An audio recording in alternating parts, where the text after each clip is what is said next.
So today we have Katya Cengel, who is the author of 4 nonfiction books, including most recently Straitjackets and Lunch Money, which the San Francisco Chronicle called incredibly affecting, and Kirkus Reviews called it harrowing but engrossing. Cengel's earlier titles cover everything from minor league baseball and bluegrass baseball to falling in love at Chernobyl in From Chernobyl with Love. She has received an Eric Hoffer Academic Press Award, an Independent Publisher Book Award, and a Forward Indies. As a journalist, Katya has written for the New York Times Magazine, Smithsonian Magazine, Atavist Magazine, among others. Her writing has taken her from Utah to search for Bigfoot, didn't find him, I heard, and to Mongolia to write about female street artists. She's been awarded grants from the International Reporting Project, the International Women's Media Foundation, and the International Center for Journalists. Her stories have received a Society of Professional Journalists Green Eyeshade Award and a Society for Futures Journalism Excellence in Features Award. Currently, Katya is living in California with her dog Pip, teaches journalism at Cal Poly in San Luis Obispo, and the only topic she writes about regularly is Mongolia, a happy occurrence she has yet to figure out. And Katya will be here with Dr. Joan Lester, who's also on this call, who is an award-winning commentator and author. Her most recent book is the memoir Loving Before Loving, Marriage in Black and White, that came out from University of Wisconsin Press in 2021.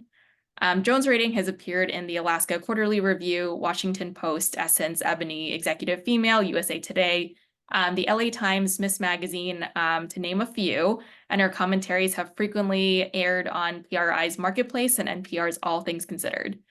Joan's recognitions also include the National Lesbian and Gay Journalists Association Award for National Public Radio Commentary, as well as a finalist for both the Penn Bellwether Prize for Socially Engaged Fiction for her novel Mama's Child, and the Arts and Letters Susan Adifat Prize in Creative Nonfiction. So throughout this chat, throughout this reading, I will be dropping in some links where you can see the program for today, as well as some relevant links to bookshops. So if you like what you hear, you can purchase a book and read more. And with that said, I will pass it over to you, Joan. Thank you. Wow, that was lovely. And first of all, I just want to say welcome to everybody. We have a really nice assemblage of some interesting authors here. So this is going to be a good group. Well, I met Katya a couple of years ago when she kindly interviewed me for my most recent book, a memoir also. So I wanted to return the favor, and I'm just so pleased that we could work this out. She's a very delightful woman, as you will see for those of you who don't know. So this book, here we go, Straitjackets and Lunch Money, has a very interesting cover where the young woman's head is crossed out. And we'll hear more about that from Katya herself. It's a pretty searing story of her hospitalization at age 10 in a ward, a psychosomatic ward for children at Stanford Hospital. And she will tell us about that and her healing process. First of all, how she happened to be there and her healing process. And then as a journalist and an investigative journalist, how she went about reporting this story, and we'll look at how some of the writing choices that she made, which I thought were really interesting. So to start, Katya, to start at the very beginning, would you read us something from your introduction about how you came to write this particular book at this particular time? Yeah, and thank you everyone for being here, and thank you Dawn and Joan for the great introduction. So I'm just going to start, actually it's the first chapter. I'm going to read very beginning part of that. It's called The Prisoners, 2012. It was a straitjacket. I had forgotten it. I'm not sure how. Having your arms held forcibly immobile against your body is not something you would think one would forget. It is especially hard to imagine someone like myself, someone who hates to lose control, forgetting having been forced to watch as others took control. Mm. But I had forgotten how they overpowered my brain and my will. They took my anger and wrapped me up in it, forcing me to absorb the pain I needed to release. I was 10 years old, a captive, a prisoner. The straitjacket makes you helpless to protect yourself, to defend yourself, Mm. to hurt yourself. How do you forget something like that? I don't know, but I did. I had forgotten about the straitjacket until I saw them forcibly restrain another child, a boy, a teenager. He was fighting them. I didn't want to stare, but I had to look closer. The stiff white contraption that was holding his arms unnaturally at his side seemed familiar. That's when I remembered. I had seen it before. I had felt it before. More than 2 decades had passed, but a memory was coming back. I wasn't sure if it was real. Real was what I was seeing now. A Black teenager incarcerated in a youth detention facility in the greater San Francisco Bay Area for a crime I was not supposed to know, being forced into a straitjacket. As an instructor in a weekly writing program at the facility, I had been warned against inquiring about the youth's crimes. I hadn't been volunteering with the program long, but I knew already it was better not to ask too many questions of the children, especially when you had no answers you could give them. I made that mistake once, asking a boy how he could avoid getting into trouble when he got out. He told me his mom was a prostitute and that she kicked him out when she had customers. I asked about other family members. His older brother was locked up. He had an aunt on the streets, a cousin in the ground, and a father, whereabouts unknown. There were others, but none he could turn to for help, staying out of trouble. The way he told it, there was no one on the outside equipped to support him, to house him, to raise him. The adults in his life were a disappointment. I didn't know what to tell him. I had no solution, no way for him to stay safe, to create a different future. And that I was no different than the other adults around him. I had nothing for him. So I moved on to the next kid. That is what we do. We focus on the ones we can help, the ones we can save. It makes sense, unless you're one of the children left behind. That is a very powerful opening. That's really to a harrowing story that you were brave to bring forward at this time, Katya. How about if you tell us, how did you get into the situation that at 10 years old, you were in a straitjacket? Yeah, it was, I grew up in the Bay Area and had kind of a difficult home situation where after my parents divorced, my dad was not functioning really well. He had severe depression and just kind of sunk down, and I kind of took it on myself to take care of him almost. So the lunch money comes, and he lost his job and he didn't have any money, and that was always a constant problem in the house. And so I decided, well, if I stop eating lunch, I'll save my $1 for my lunch each day, and after a while I'll have enough money collected that that'll have money, and then he'll be happy and problem solved. I was 10. This is how you do things. And so I started doing that, and then nobody stopped me. Nobody really seemed to notice enough. So then I thought, well, why don't I stop eating breakfast and then stop eating dinner? And it was, I was prepubescent. It didn't have anything to do with body image or anything like that. It was more cry for help. I do remember actually looking at, I needed an escape. I was sinking deep, trying to pull my dad out. And I had kind of voiced this to people, but adults were busy. And I guess, I wasn't being heard the way I needed to be heard. And I remember distinctly looking at knives and thinking about that, but that was too quick. I needed an escape, but I didn't really want to die. I just wanted to be taken out of the situation. And so starving yourself is slower. People notice those things. And people did notice, but unfortunately I was not hospitalized until at the time I was hospitalized, I think the doctor said my heart should have given out several days before because I'd lost so much weight, but because I'd actually done it slowly, that's what saved me. And so I ended up being in the psychosomatic ward at Stanford Children's Hospital, and I was there a lot of fifth grade for a kid. And that's how I put it in the book. You know, it was Halloween, it was Christmas, it was a bunch of missed sleepovers, soccer games, all those kind of things, you know. And during that time, I was put in a straitjacket at one point.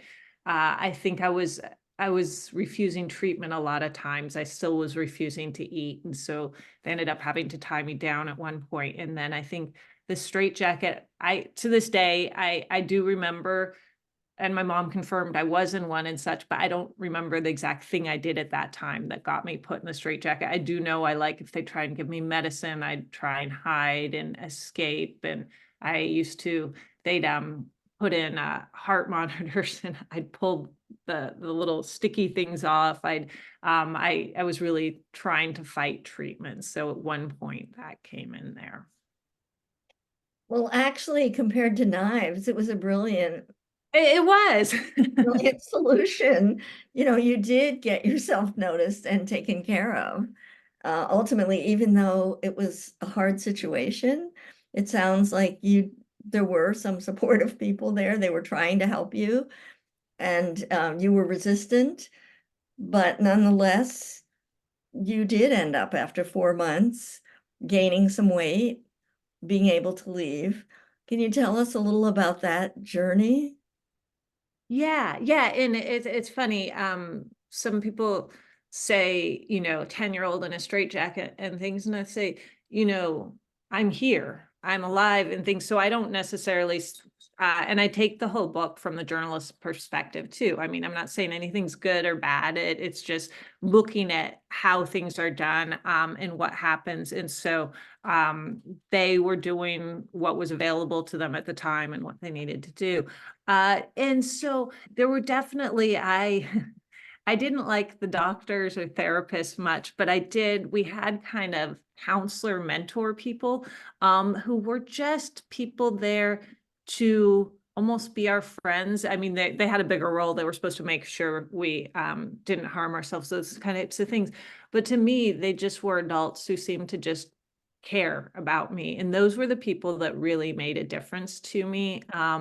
And I think over time, I really hadn't, I don't think, wanted to die. And I realized I started seeing some of the kids, especially I was the youngest on the ward at the time. So I'd see a lot of the older children were non-compliant diabetics, anorexics, bulimics. We had an interesting mix because it was psychosomatic. So it was the mix of mental and physical.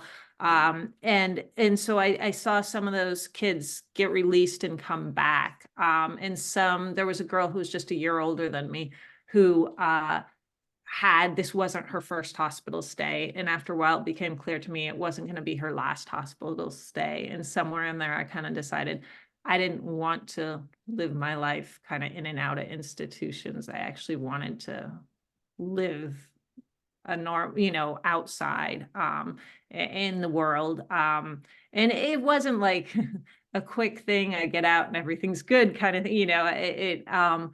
Definitely I struggled after that. And I still, depression is something I've struggled with my whole life and had repeat episodes, ups and downs, but never as bad as when I was a child there. Mhm. So once you decided to write the memoir, that must have been a kind of, I don't know what, part shocking to yourself. And I mean, how did you make the decision that you had healed enough that you could go back and really examine and dive deep into what had happened to you?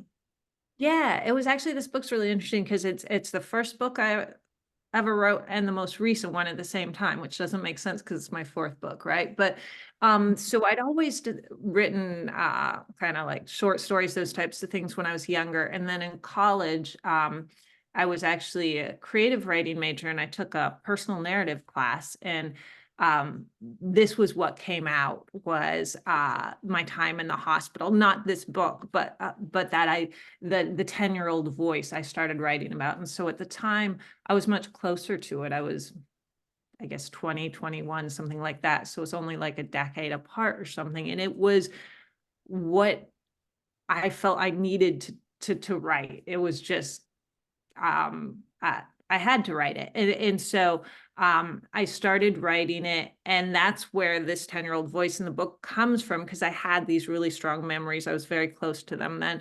And I remember my professor actually liked it a lot and even gave it to his agent. But the agent ended up turning it down. And so I ended up kind of putting it aside. And I'm glad now that it didn't publish then, because it was good because it was very raw and close to it, but it was almost, there was no perspective in it, right? It was just my story. And so what happened later is I went on and did other books, career in journalism and things. And then I think it did. There was a part of me that always, though, I've always written and been compelled to about especially kids who I feel like maybe shut away or don't have voices. And so like I volunteered. I actually had wanted to volunteer at psychosomatic ward or psychiatric ward at a hospital, but I couldn't get in. And so I ended up volunteering at this youth detention center, because there are parallels as well with, and I look at that in the book, with children who I felt like just had kind of been shut away. People didn't really want to see or deal with. And I felt it was important to tell those kids society cares, not your parents care, your neighbors care, society. And you aren't a throwaway. And so then it was just something I really wanted to do. So after my third book, then I started going, okay, I need to look at this again. And I got it out, and I got the earlier book, and I'm like, okay, some of this is good. The child voice, the immediate scenes, but there's no context. And I wanted something. So it was a different journey writing wise. I fictionalized at one point, and then I decided to go back to nonfiction. And I thought, well, how do I tell this? And I said, well, you know what would be interesting is to track down the doctors who treated me and ask them about that treatment. And then also put it in the context, okay, how are children with mental health issues treated through history? How are they treated during the time I was there? And then what's happening now? And it was interesting because when I started looking at it, I hadn't realized the whole psychosomatic ward part. I thought that I was just at a hospital where they put sick kids who had mental issues. And I realized that was a unique time that they did that with children, where they combine the mental and the physical. And they don't do it as much now. And so I learned a lot of things like that.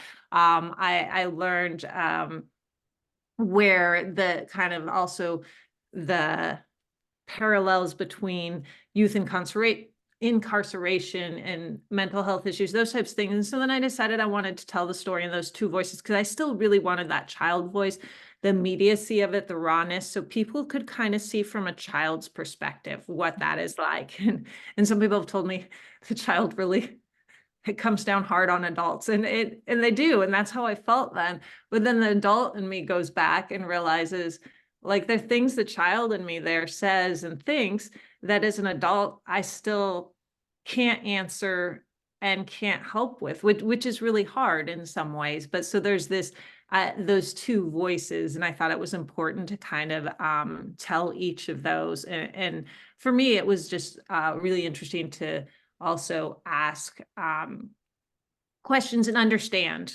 that treatment. Mm-hmm. I mean, you do a great job with the two voices, and sometimes braiding them together, or, they're both very powerful voices, partly because you've been trained as an investigative journalist. So in the sense, most memoirs derive their power from the maybe the tension between what happened in the past and then the reflective voice now looking at that and, oh, how do we assess that? And what was our role in it and so on. But I thought you lent an additional aspect to it as an investigator. The fact that you would even think to go back and talk to all the doctors and research the history of how children are treated and so on. I thought that was very powerful. So do you want to say more about how your training as an investigative journalist influenced the way that you approach this book as well as, wrote it? Yeah, and I think actually that helped me a lot too. Because and I've talked to this because I teach journalism to college students now, and I don't think I thought about it as much, but as a journalist, when I have my notebook and my recorder, it's kind of my protection. So for me, it was actually really hard to go back and talk to some of those doctors. I kind of, as this 10-year-old, they were the enemy. They were the ones I was fighting against, and I was scared of some of them. They were so powerful. They had, and I was never subjected to it because I was a younger kid, but they do with the other girls. They had these kind of meetings where your fate was decided whether you'd be on medical bed rest, which meant if you didn't gain a certain amount of weight, you couldn't leave your bed. And so and for those kind of things that to the kids felt like punishment, and they weren't as much as they were for your own safety and things, right? But for kids, it just felt like you're being punished, and they had all this control over what you got to do, what you didn't do.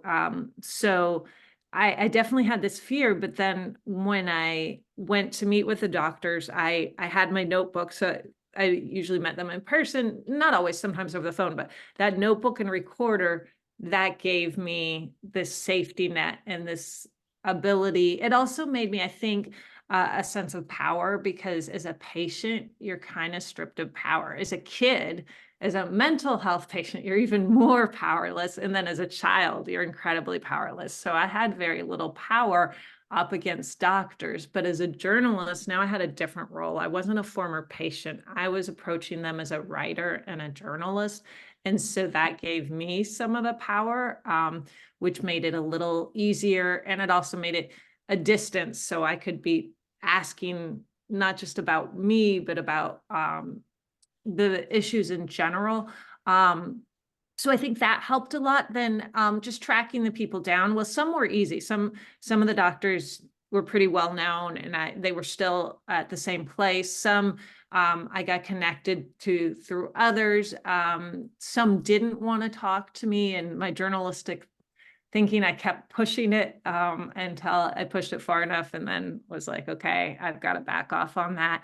And then getting my medical records that just, I asked, for some reason they said they didn't have them at first, but then I did get them. But then I was disappointed. They didn't seem very thorough to me, but it had been a very long time, and I did get some. So I think the biggest thing with the journalistic training was my doggedness, where I don't give up. I just keep pushing until I get what I need. So keep pushing with the doctors until most of them would talk to me, finding and connecting from the others, and then just kind of that distance too. I think that helps me. In the journalism, I often write about some really difficult topics, but somehow when I'm the role of the journalist, I can have the empathy, but also pull back a little and be able to do some of that. Mm-hmm. Yeah, this makes it somewhat unique, I think. The fact that you did have that, it's almost like a triple role. The child voice, the adult you who experienced that looking back, and then the professional journalist sort of analyzing this in a bigger context. One thing that, I don't know if you mentioned it in the book or somehow I got this idea. What do you feel like you gained? I mean, it was a horrendous experience, but that you got yourself out of. And you did go on to become a functioning adult, very high functioning, really very, very successful in your career. What kind of strengths do you feel like you gained from going through that experience and surviving it. The experience or writing the book? I think you mean the experience, right? In the Or- experience. Okay, yeah, I just wanted to make sure. And then we can, if you want to, we can go to the second part. No. I think and it's kind of what I kind of explore in the book, or I sort of allude to. You're right. Is I think it gave in me a certain drive as well as an empathy to really want to. I don't want to say tell the stories because I'm not telling the stories, but try to help give voice to people who I feel are on the outskirts of society in some ways, or aren't being heard, aren't being seen, aren't being felt. And so in my journalism, and not necessarily always children, but I have gravitated towards children. I did some stories about incarcerated youth, about children in the former Soviet Union who were left behind. They were children of Russian soldiers left behind in occupied countries, those types of things. So I really felt this, I guess, empathy and understanding and connection to these kids, and really wanted them to know that they weren't totally forgotten, that someone was listening. And as a journalist, I could, give that to them. But then it extended to other stories of people who again, just weren't getting, their stories weren't being heard as much. I mean, my third book was about the deportation of Cambodian American refugees, which came out of a journalism article, which came from, I felt people hadn't heard the story fully of these families that had survived the genocide in Cambodia and then resettled in the US and now were facing deportation. They hadn't heard the full story to understand how this impacts the whole community and society. And so I think that's what I really want to do, is show how some of these people that maybe are forgotten or are pushed aside, they don't just, it doesn't impact just their lives, but it impacts all of society, right, in different ways. And so I think it really did give me this drive to want to tell those stories, connect with those people, and the empathy or understanding for them in some ways. I think. Something else, I could see that. And something else that strikes me is that you have a fierce independent streak. I mean, first of all, you were fighting the doctors, and there you are, 10 years old in the hospital strapped down, and you were very resistant to treatment a lot, and very angry at, everything, the home situation, and then being hospitalized. And then you go off as an adult. I mean, God, you've been running around the whole world, going into war zones. You've been everywhere. So I just find that kind of fascinating. Maybe that's not as a result of your being confined. You just maybe were always and had that fiercely independent streak. But I wonder if being a prisoner, as you say, magnified that. I don't know. And I think you're right, though. Yeah, I'm maybe a little too independent. Yeah, I do really not like to be confined at all. I push against that a lot. And you're right, it may be, I never thought of it that way, but it may very well go back to that. I know, yeah. Or if I was like that, I'm not sure. Well, anyway, you are fiercely, it's a very admirable category, quality in you. I was wondering, well, first of all, tell us a little bit about this cover. Who did that? It's very striking, that Yeah. erasure. So the designer did it. They actually asked me for ideas, and that is a picture of me from that time period. And as a kid, I actually had done that. I'd gone and scratched my face out of the photos because I didn't want to be there. But unfortunately, we didn't have any of those photos anymore. A psychiatrist had taken them and hadn't returned them. And so I suggested, I gave to the designer the photo and suggested that we do that. We scratch out the face, because that, I thought it's what I had done as a kid, and it also symbolized what I felt, as I didn't want to appear. In that photo, you can say it was dark that day, and I was wearing all these baggy clothes, and just like the hands behind the back, just not looking like a kid who's happy and comfortable. So that was kind of, but yeah, it was what I had actually done as a kid, was scratch out. I figured you did. I mean, it's a very kid-like thing. So I think Exactly. it's either, you know, a real something that was from your childhood that you had done, or that somebody was replicating that. Yeah, it's very powerful. It definitely evokes how you felt about being alive. What else did I want to ask you? I guess about why now? About, I mean, how do you think this book fits in possibly to the conversation now about youth and mental illness? Yeah, I think especially we saw during the pandemic a whole lot of increase in mental health problems with young people.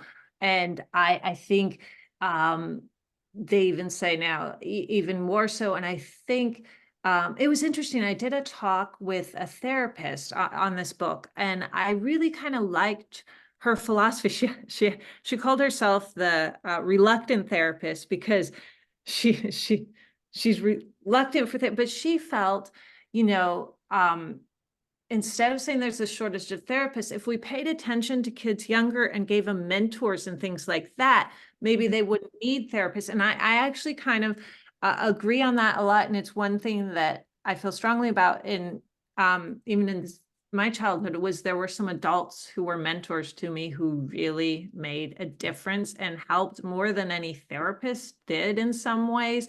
There was one of them, actually, Courtney, she noticed I wouldn't accept letters from adults or visits, those kind of things, but I would open letters from Cody, her dog. So she wrote to me as Cody, her dog.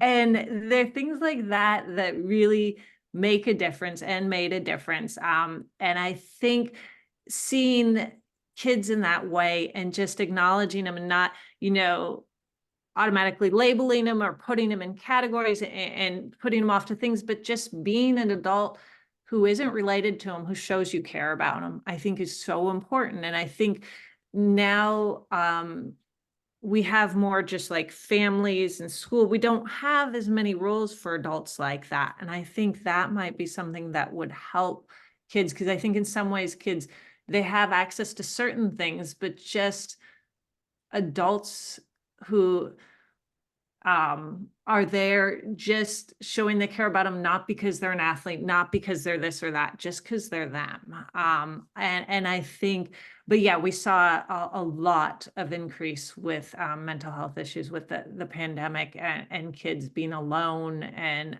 so I think it's a great time to have something like this, and to try and understand it's so hard kids don't communicate the same way as adults. So to remind people that to try and listen and hear them, and know they're not going to express things the way an adult expresses things. Mm-hmm. Well, you speak very powerfully about the effect and the helpful effect on you of the mentor adults in the hospital. That you said you had some people when you were hospitalized who were sort of not they were counselors in a sense, but mentor counselors. Yeah. What do you think the role of like Big Brother programs and Big Sister? I mean, there are those kind of things that do hook up children and adults. Yeah, because it was in the hospital, but it was also outside the hospital. Especially for the Bay Area people. David Goins, who that's his poster behind me, he was one of my mentors. And it was because it was actually, he let me go before school and draw, and he actually took me seriously, and my drawing was not good. My writing was good, but my drawing was not. And that meant so much to me, especially because he was this famous person, you know, I mean, not super, but yeah.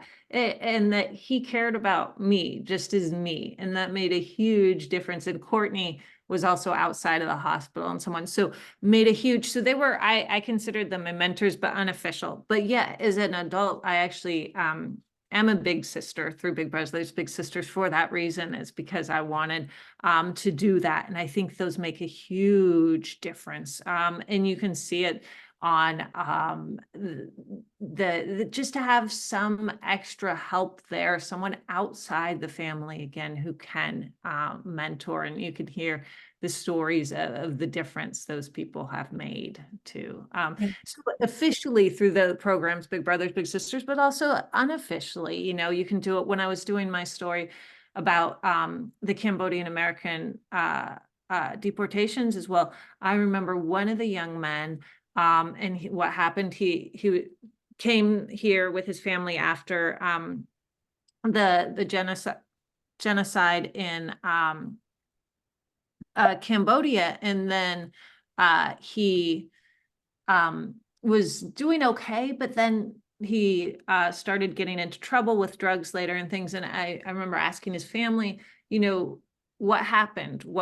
And they different people at different times from his family said he had this mentor guy. It was an unofficial one again.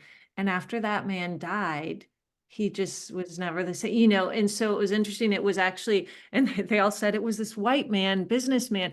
And so it was someone who could help him process. He was having the trouble kind of coming with his family that didn't speak any English and things, and relating to American culture. And there was just this white guy who took an interest in him that helped him kind of maybe, I don't know, make sense of things. And when that man died, I remember it was his parents, cousin, different family members at different times mentioned the death of that man making a difference. And so I think we're not aware sometimes, but how people can make a big difference like that. Yeah, and it's wonderful for the mentor too. I have a relationship, a really close friendship with two eight-year-old girls in my neighborhood who are they're identical twins, but I alternate every week. I've been doing this for about 3 years, taking them on Sunday mornings to the farmer's market with me. Each week I take one, and they're my assistant shopper. We just have the best time, and we giggle and laugh, and they tell me stuff, and I see that they relate to me very differently than they do with their parents or their grandparents. So yeah, you're right, and it's fabulous for me too. So yeah, Exactly, it makes you feel worthwhile and like you they're are. fun, and they're fun. Yeah. Be with. Yeah, my grandchildren are grown now, so it's really nice for me to have a new generation of very young people. Yeah, I see that Dawn has solicited questions, but before we get to that, the last thing is, Katya, is there anything else that you want to say? Feel free to proclaim that I haven't asked you. I think we did a pretty good job covering most of the things. I think one thing I found interesting is from reader responses. I've heard some parents tell me their kids aren't, having mental health issues or anything, but they still found the book really useful because it gave them an idea of how kids are thinking, which I found really neat. And then a lot of other people who didn't necessarily have the same sort of issues I had or things, but had maybe addictions or other things, really related to the book, and quite a lot of them bought it for their therapist, which I found fun. It was like, That's really funny. yeah. Bought it for their therapist, yeah. Dawn, did anybody message you directly, or do you have any So I did not get any questions directly, but I did want to share. Katya, just thank you so much for this. I know I'm before I left the Bay Area, I was working a lot in mental health with like the National Alliance on Mental Illness, and like kind of I really related to kind of when I finally was able to obtain in the very like roundabout way you need to obtain your medical records, especially as it pertains to like mental health. I was kind of like this actually isn't that like I thought I was gonna be like I'm gonna write like a whole poem about all of my medical records from like 10 years, and then I opened them up and I was like, oh, okay, well, like my journals are probably more valuable than like whatever my psychiatrist is saying. So yeah, I just thought it was really great to hear about you know, how your book came out, and also how your the investigative, you know, journalism played a role. And I think that this is stuff that we should be talking about more, and destigmatize the conversation around mental health, especially as it pertains to children. So thank you. And so if anyone else has anything, maybe it doesn't have to be a question, but a reflection, feel free to come off mute at this time. Yeah, we have some interesting writers and other interesting folks here. Really quite a wonderful group.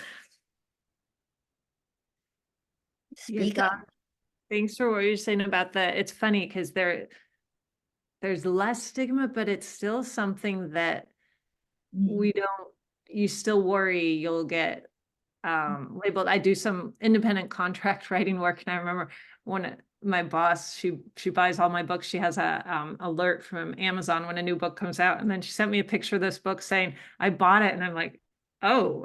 And you know, so there still is this stigma that's there, even though it's much better than, you know, when I was writing this, when I was experiencing it in the 80s, I felt it was a lot worse, but I think it still is there, you know, right? You don't want to be thought of as the crazy person, or is that going to impact your other jobs and how they're going to think about you? And that was something that I did think about in writing this, and I still do think about at times, like my teaching in journalism. Do I really want that boss to read it? You know, I mean, it's just that there still really is a stigma. Mhm. Hopefully you, I mean, not just hopefully, but you come off so beautifully in this book, so thoughtful, as such a thoughtful, professional person and writer, and, you know, healed, that I would think that even though you might have some qualms that way, that actually people would be impressed. We have a We- question that came through in the chat. Would love to know how her family feels about her book. Has it been healing for them too? Yeah, that's actually interesting. And I definitely, my mom helped me a lot on the accuracy things. So I would go through things with her and ask her, and so I'd get the adult perspective and things, of course. And then it definitely been difficult for her, but I think she told me also it's in some ways kind of been nice because she can see how I am now. And so it's good. Uh, I haven't heard some other family members. I haven't heard responses from. I did though. A cousin. It's been really interesting. Who I hadn't seen. I still haven't seen, but really hadn't been in touch with since I was very, very young. On my dad's side, has been in touch with me and has had. Talked about some really similar, kind of different but similar childhood experiences. So it's been actually really nice to reconnect with her and hear about her interpretation. And she didn't know my whole story, and I didn't know a lot of hers. And so that's kind of been neat. It is kind of, yeah, reconnecting on that. That's always a challenge when one is writing a memoir. Yes. Yeah, yeah. And it was weird. Earlier, I saw a last name on here that looked like one of my doctors, former doctors, and I got really nervous. And I was like, but then it disappeared. Your doctors from the past, from this? Yeah. But may have just been the last name or something. But yeah. So with this one, there was definitely with the family, and then the doctors, and then of course certain things I wanted to talk about the kids I was with, but I didn't remember their full names. I just remembered first names anyhow. And so I changed those, even though, because, you know, of course you can't, with medical things, you can't do those things. But I thought it was important to try and show those kids as much as I could. Originally, I'd wanted to track them down, but just because as a kid, again, I only know first names and I didn't remember. And then with doctors, they can't give you anything. So I was able to kind of track down one, and I mentioned that, but other than that, I couldn't find the others. Mhm. Well, it's wonderful for children who are in distressing situations, you know, that you're out there giving a voice to a lot of children. I mean, that's a really fabulous, um, I don't know, I want to say consequence of such a difficult experience that you went through. So thank you for that. Thank you. That was actually, it was funny because some people ask, oh, was it healing or whatever to write this book? And it actually really wasn't at all. I mean, maybe it was somewhere, but you know, it was just hard. And I actually have trouble giving the talks and stuff, but what is healing is afterwards when some young people, one young woman was actually crying. She had a good friend who was going through something and she was getting the book for her. And then some other, actually one was a father, his daughter's now adult, but who came and told me, he came to two of my signings. And the first one, he bought it for his daughter. He said, she's doing well now. Second time he came, he said, his daughter loved it. So now he was back buying one for himself. So when those people that really feel like it spoke to them, that is really rewarding. And that actually is very healing for me, that it is able to help some other people and not to feel as alone. So that actually has been really the best thing about it. Well, that's beautiful. You're very inspirational, Katya. We have any more closing comments or questions from this group here? Do you want to say, if you're in the Bay Area, that Orinda Books was nice enough, they have copies of both of our books, and they're a great local bookstore. Mhm. Yeah, they are. They're terrific. And they hold on to books for a long time. They don't return them to the publisher as they have the option of doing. Yeah, they're really great. Well, if there's nothing else, then I may turn it back to Dawn for institutional closure. For wrapping up, well, thank you everyone for being here for this conversation. I hope that you learned something, maybe something to take away for your own self, or maybe something to share with another. I think that's part of the beauty of storytelling and all of that. So I do want to drop, I'll drop in the program one more time, just so you can have these links for later on, just information about Joan and Katya, and also just an upcoming calendar of things to come at Alta Mesa Center for the Arts. And yes, and with that said, we will always send out sign up links for next events. So look out for that on an email chain. But thank you so much for your kind attention here. And it was really wonderful, Katya and Joan, to have you here. Can I say one more thing? I want to give a shout out to the Center for the Arts, because you've been doing wonderful programs for the last few years, and that's a wonderful resource in the Bay Area. So